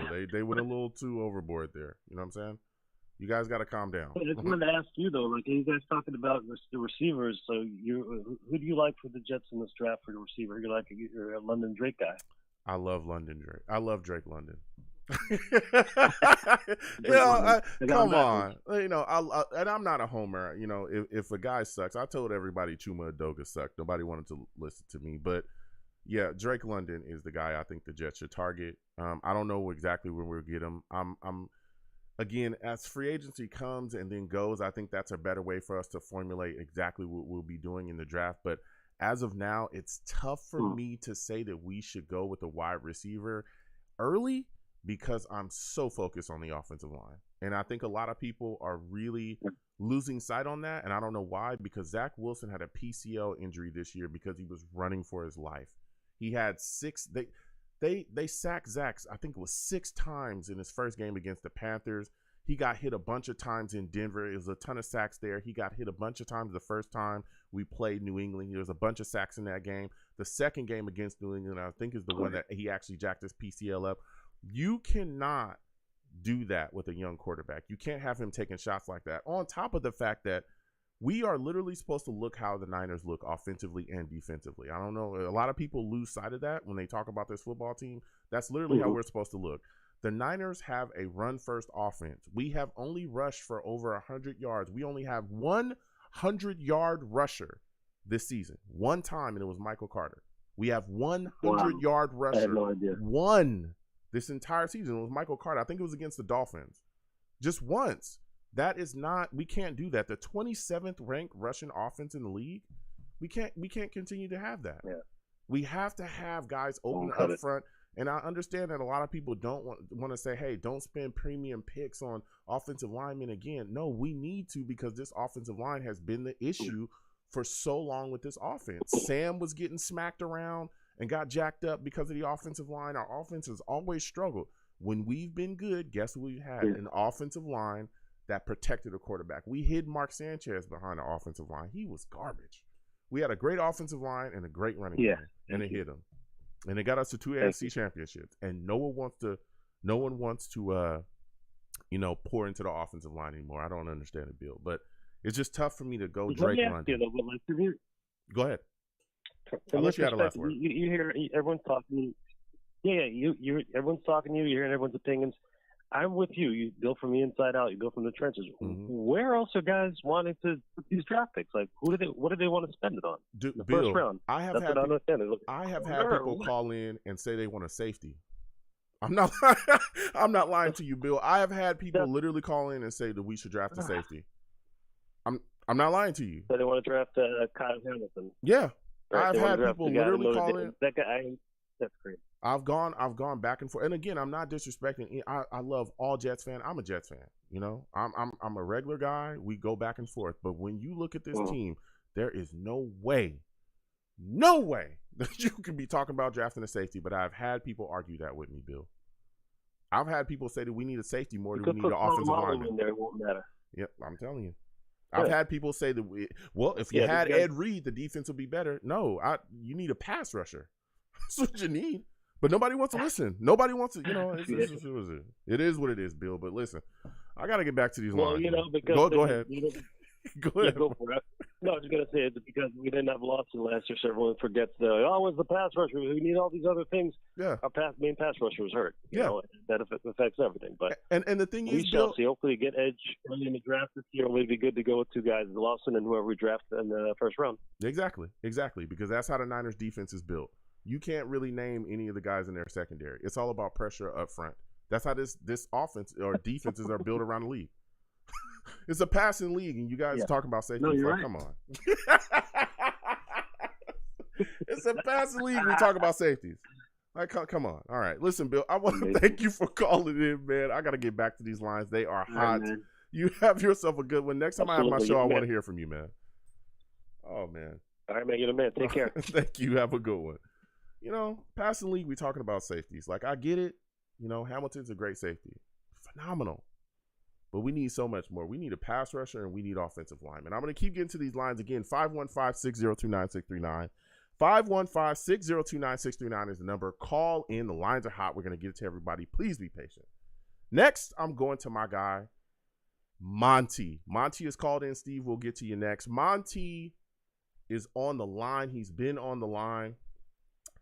Salutes. What's good with you? It's been a minute, Joey. It's been a minute, man. It has. How you been? I've been all right. I've been battling. You know, we've been having shows and been going on. I have been battling with a lot of people talking about what the New York Jets need.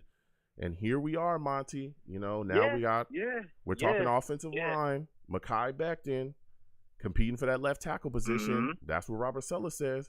Give me your thoughts on it, man. Yeah. Hey, you know, that's what you need. You need competition to make people better. You need competition to raise the level of your team. And I have no problem with that.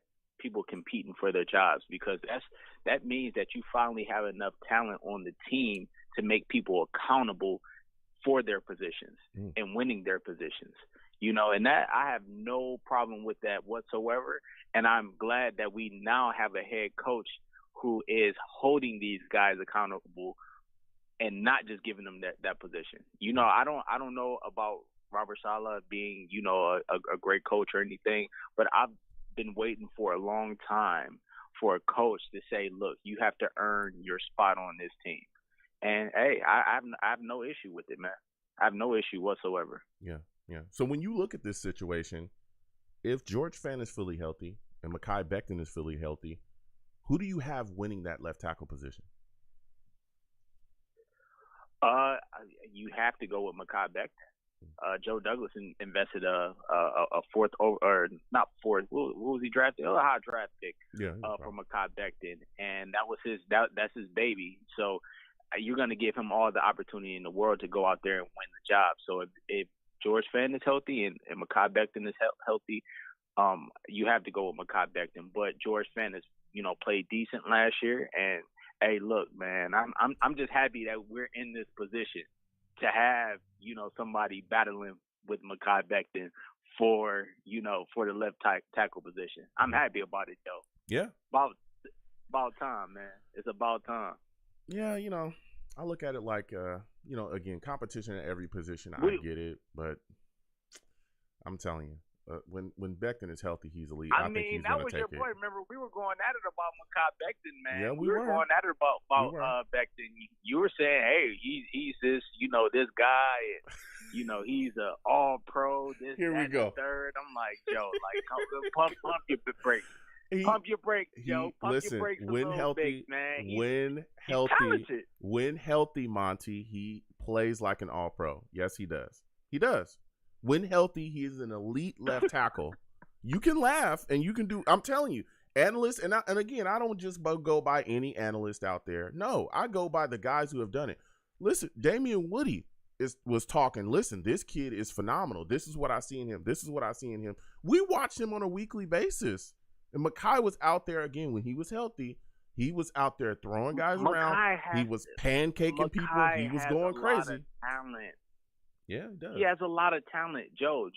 I've never denied the talent of Makai Bechten. Mm-hmm. But my thing is, you have to show it on the field. I don't care. It's like these guys running these 4.2, 4.3s.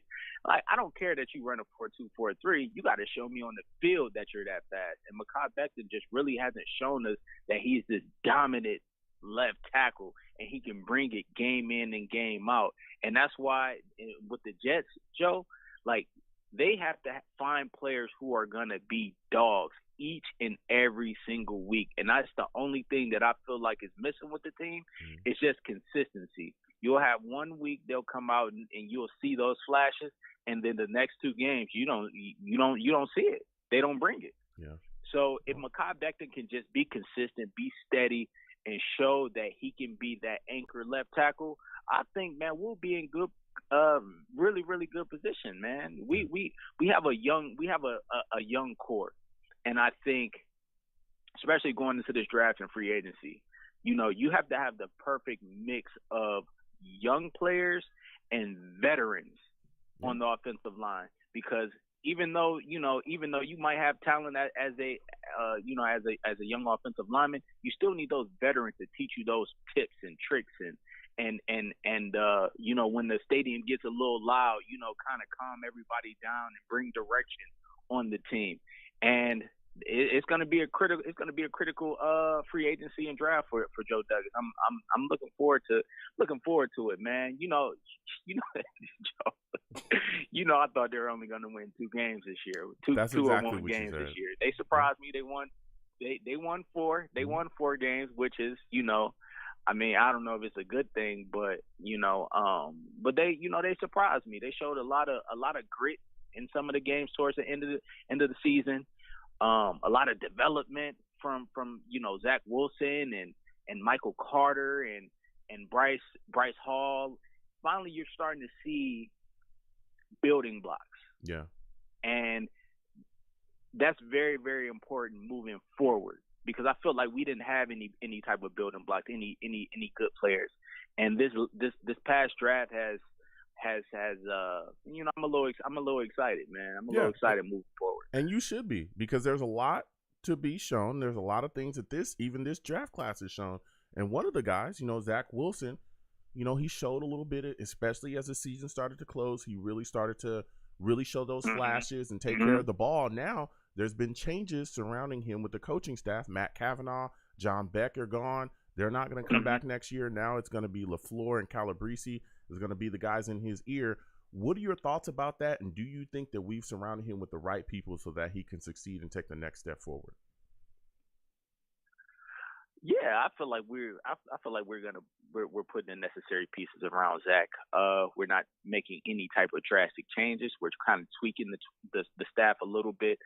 LaFleur, he's a young offensive mind, and also Saleh. He's he's going into a second year.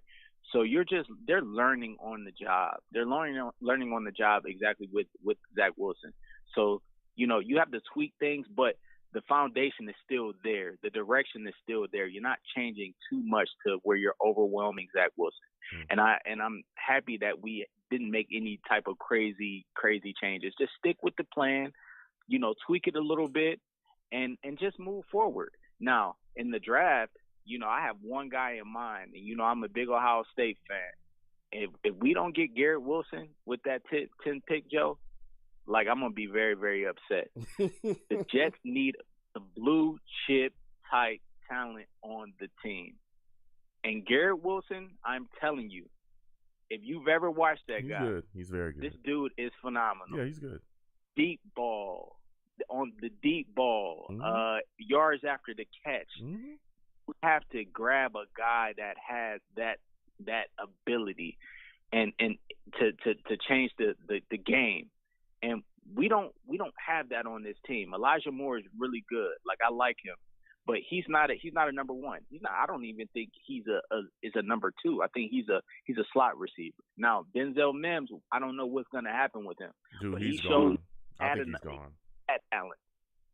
Yeah, I think Denzel Mims is gone, to be honestly. Dude, listen. We all love Denzel Mims. We were down 3 wide receivers the last couple of games, and Denzel Mims barely saw the field.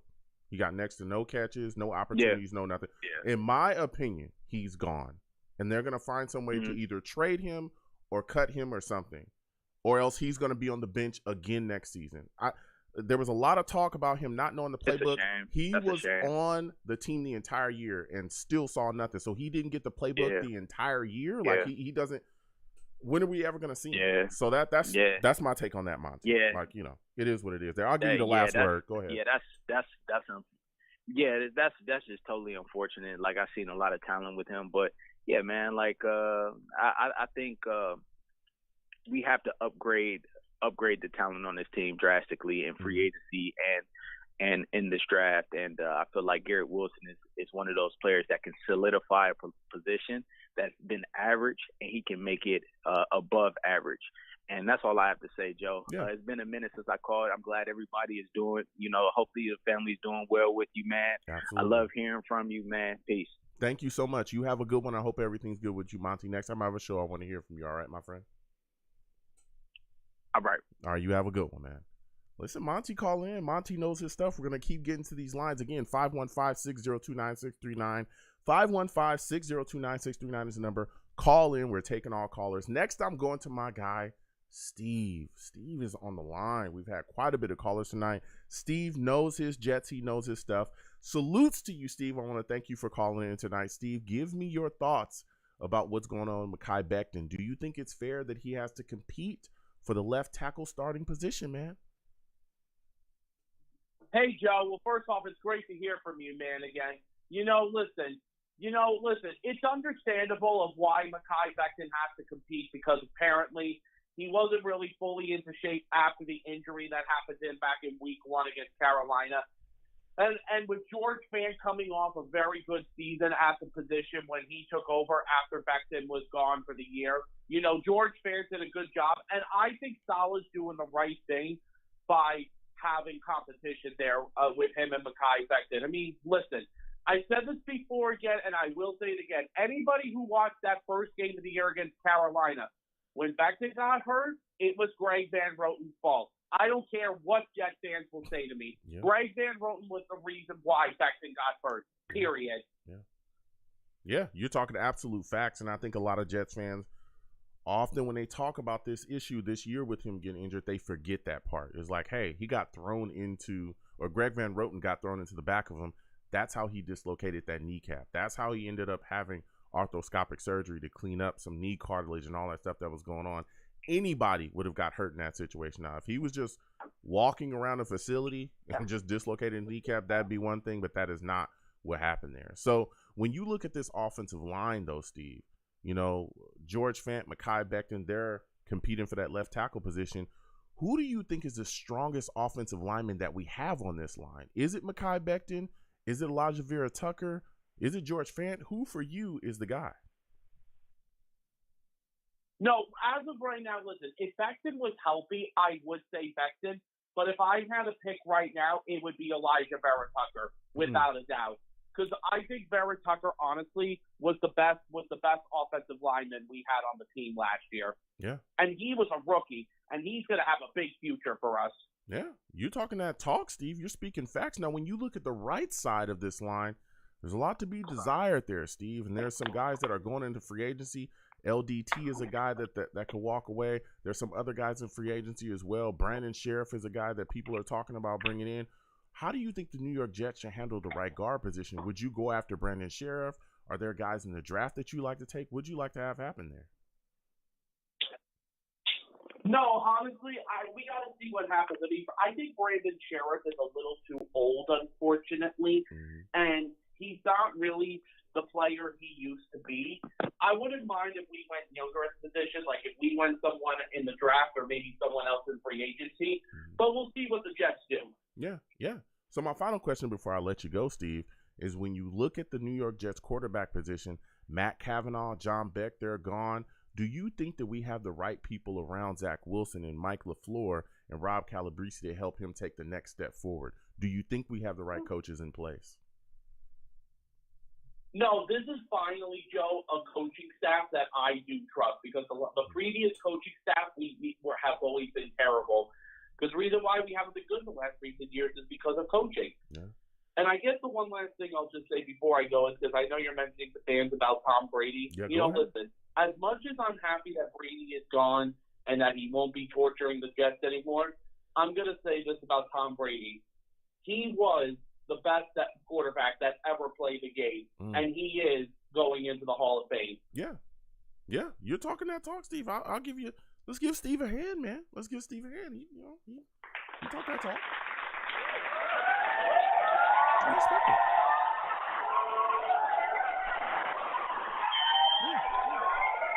it. Again, y'all doing a little too much. I don't pay y'all for that. Just a couple seconds, and then shut it down. I don't pay y'all for all the claps. Too many claps. Y'all just clapping for free. I'm not gonna pay you that much. But listen, Steve, you talk that talk tonight, man. You really talk that talk, and you're right. Tom Brady, again, we can't stand him. He worked us over quite a bit when he was in that Patriots uniform, and then he was able to go elsewhere and win. But he's one of the greatest to ever do it, the greatest to ever do it, and he definitely is going into the Hall of Fame, Steve. You brought some fire tonight, my friend. You really, really did. All right, Joe. Thank you so much, man. Have a good night. All right, Sammy, you have a good one. Listen, Steve called in. He spoke his mind, man. Salutes to Steve. Salutes to him. So, man, we're going to go ahead and close out the show tonight. This has been phenomenal. We've had a lot of callers, a lot of heat being spit. This offensive line, this is going to be big. Us shoring this up and finding a way to figure things out here and ensure that we properly protect our young quarterback is going to be gigantic in the progression of Zach Wilson. Because if you keep getting hit and you keep taking shots and you keep having issues with your PCL, you're not going to grow. You know what I'm saying? So this is huge. And it's also huge as well, shoring up the offensive line for our running game. All right? We run, I don't know if people know this, we run a run-first offense. That's what it is. That's what the Niners do. They're run first. They have a ton of backs. You barely know who they are. If they were walking down the street, you wouldn't even know what most of these Niners running backs look like. You wouldn't even be able to know their names. But they're running for a ton of yards over there, and they're getting places doing that. They're competing in the playoffs. They're pushing, to win, to be in positions to win Super Bowls. They're going to continuously do that because their running game is so dominant over there. And we've got to develop something like that here, and it starts up front. They got Trent Williams over there with the Niners. They got other great offensive linemen. We have to do something like that here. We have to fortify our front and protect, man. We got to do that. We got to do that. Salute to GVH. GVH says, well done, LBJ, a true man of the people. Salutes to you, my friend. And again, salutes to all the savages, man. Salutes to y'all. So I'm going to go ahead and go and close out the show. Listen, I'm the man of the people. I'm here for the people. Let me shamelessly promote my Facebook page. Everyone go on Facebook, search The Long Beach Joe Show. Like that page. My content's up there. Go ahead and give it a listen. Message me. I'll message you right back. I love going back and forth with folks about this football team. Also, leave me some feedback. I love hearing about what you folks think I do here on The Long Beach Joe Show. I am also on Twitter as well at YoungJ000. Again, YoungJ000. 000. Go ahead and follow me. I'll follow you right back. You want to troll me? No issues. I am the troll that lives under the bridge. And let me tell you something. I will have my Vera Tucker jersey on at all times. At all times. I'm just saying, Makai Bechten was injured this year. Right? If you want to look at the Jets offensive line and you want to say, hey, who's the strongest offensive lineman that we have? Who's the best? It's kind of hard not to say Elijah Vera Tucker. Just saying, you know? And when you say Elijah Vera Tucker, you got to say that these USC guys are taking over. Fight on. That's all I'm saying. I mean, I'm not saying much, but, you know, that's all I'm saying. That's all I'm saying. So you go ahead and troll me. I'll troll you right back on there as well. The show's page is at The Long Beach Joe, at The Long Beach Joe. All right. Go ahead and follow that page. I'll follow you right back. And again, we can go back and forth and talk about the Jets and all that stuff. And if you want to check out all of my content and watch the show live, I'm on YouTube as well. Okay. Go to YouTube, type in Long Beach Joe Jets, Long Beach Joe Jets on YouTube. Hit that subscription button, subscribe, hit that notification bell so that when I post content, you folks will be in the know. All right. And if you want to troll me over there, no issues. I'll troll you right back too. Go ahead and comment. I'll comment back and we'll go back and forth. All right. And I'll troll you in the comments. No issues whatsoever. And as always, people, when you see me in person, it is arms out, chest open, free hugs for everyone. Free hugs for everyone that will cost you absolutely nothing. I want to thank you folks for taking the time out of your day to listen and call into the show. Without you people, I'm absolutely nothing. Thank you again for calling in and taking the time to listen to the show. You folks are the absolute greatest, all right? You folks have a good one. Peace.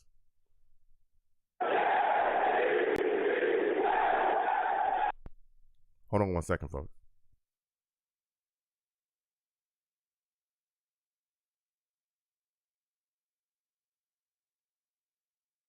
All right, I'm back. Woo, that was a hot show. A lot of callers. Salutes to everybody, you know, that called in and everybody that listened. Man, ooh, a lot of great callers, a lot of great takes. Been a hot day.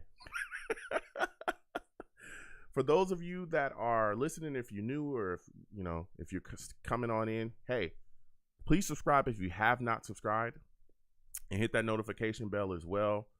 If you hit exclamation point links in the chat, that will bring up my link tree.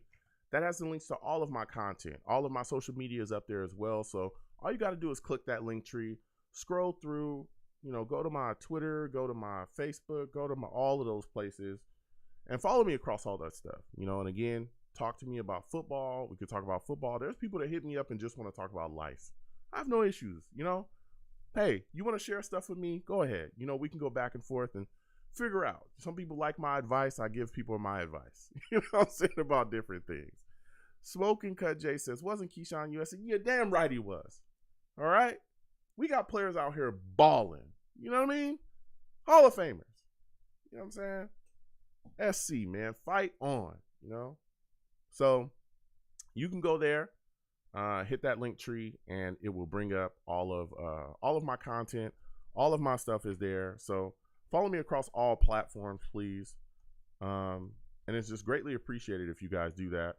Also for newer callers, I always say this, if you want to get on the show early, I'm talking earlier, right? One of the things that a lot of guys that have been here for a while, they're very savvy. My lines open up about 10 minutes before the show. So if you call this number right here, it's never going to change. It's always going to be the number to my show, right?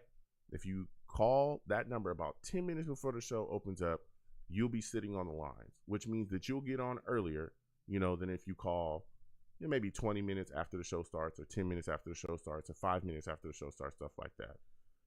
Generally when we get the show rolling, there's people already lined up and call in. I go in order. I respect everybody's time, everybody with their takes. Now, again, you're not going to get like 30 minutes, okay? You're not going to get 30 minutes, but you're going to get your time to spit your takes, and I want to hear you, And also, when you call in, please make sure that your background is clear and good to go. Make sure you got a good phone and your background's clear and good to go. I want to be able to hear you and go back and forth with you and listen to your takes. And my audience wants to be able to listen to your takes as well. That is huge, all right? And don't curse on my show. I'll get you out of here. All right. That's the big thing. So Again, I want to thank everybody for listening and joining me, man. Whew, what a show. Smoking Jay, Cut fan, salutes to you. And again, I want to thank you for your donation to the platform. It's greatly appreciated. Mike Cos, salutes to you as well. Good to see you in here. Mike says, good to see you, Joe. I haven't called him back, listening to some of the other podcasts and seeing the Jets are putting out there. Yep, I see what you're talking about, man. I see what you're doing over there. Smoking Jay, again, salutes to you. GVH, again, salutes to you, my friend. He says, well done, LBJ, a true man of the people. Again, salutes to you as well, my friend. Salutes to Rusty. Salutes to everybody. Jay Johnson, Kevin Ramos, everybody that came on by and just said what's up and came to the stream, man. There's just so much to discuss with these Jets. Salutes to Ruggs89 as well. Good to see you in here. Everybody, the Jets gang, NY Jets FL, JE, all my guys, man. Budgeting D, salutes to you as well. Salutes to everybody. Shonen, Mr. Magics, everybody that came on by. Salutes to everybody. You know what I'm saying? Everybody that came by. And, join the stream, man. It was a lot of fun. Had a great time talking to everybody. Straight Jets 100, J. Cole, all those guys. Oh, also in that link tree as well as my Discord. Please go on that link tree, click that Discord, and join my Discord. We're trying to, get it rolling. You know what I'm saying? We got guys in there. We have a lot of fun. We tell jokes. There's memes, all kind of crazy things going on in there. We talk about the Jets. We talk about other stuff. So please join the Discord if you can. It'd be greatly appreciated. We have a lot of fun in there. My mods be getting after me, all right? And don't go in there trying to get crazy on some crazy stuff. They'll get you up out of there, all right? You better go in there and have some fun, okay? But don't do too much, all right? You know how people on the internet be. They try to, get a little too crazy. But, we're in there having a lot of fun. So join the Discord if you like. And, laugh with us. Enjoy the times that we're having. So I'm going to go ahead and get out of here because my schedule is nuts. I got to get rolling already. Listen, folks, be safe, all right? Be safe. There's a lot of crazy people out there. There's a lot of crazy stuff going on in the world, all right? I don't know what's going on out here, but it's getting crazy. Sit down with your friends and your family and enjoy the times that you have with them. Get some good food.